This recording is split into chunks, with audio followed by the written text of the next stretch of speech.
كان يا مكان كان في عنكبوت صغنن اسمه عنكب بيحاول يكتشف العالم من جديد.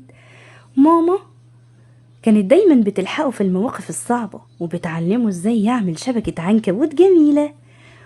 وبعدين اصطاد أول صيدة ليه كانت دبانة صغنونة، ولكنه عشان كان صغنن ما كانش يعرف ان المفروض ياكلها، ففكها واتصاحب عليها وقال لها باي باي كمان. وبعد شوية شاف عصفورة جميلة كانت شايلة ثمرة فاكهة، ولكن للأسف النسر خدها. شاف ريشة نفخ فيها بكل قوته وقعد ياكل الثمرة بتاعة الفاكهة. بعد ما كل هم وكون مبسوط وسعيد، وقعت البذرة على عم حلزون اللي مش سعيد وغضب قوي قوي. عنكب الصغنن اتكسف ومسح وشه، وفي لحظة شاف جرادة عمالة تطير قعد يقلدها، كان عايز يكتشف العالم. فضل يقلدها ويطير ويطير لحد ما قطع خيوط العنكبوت بتاعته وطار عند الشمس. وهناك شاف فراشة جميلة ألوانها زاهية وبسيطة، خدته العش العصفورة علشان يشوف عالم جديد. العصفورة فضلت بصة على حياتها الجميلة. الكتكوتة الصغنونة راحت علشان تجيب لها أكل وفعلا أكلتها.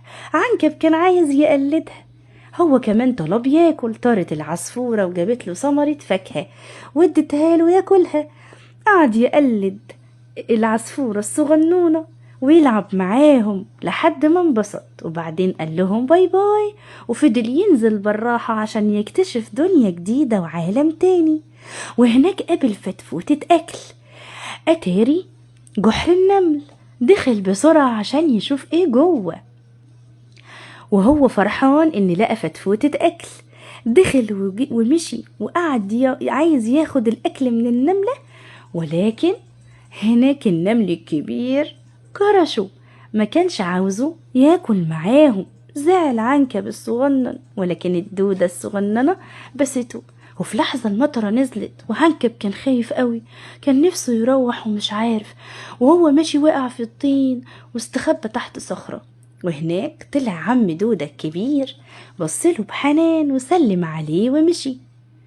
وهو بيبص فجأة شاف نحلة جميلة جدا بتجمع الرحيق، ولما حست انه جعان ادته حتة رحيق صغنونة علشان ياكل ويبقى مبسوط.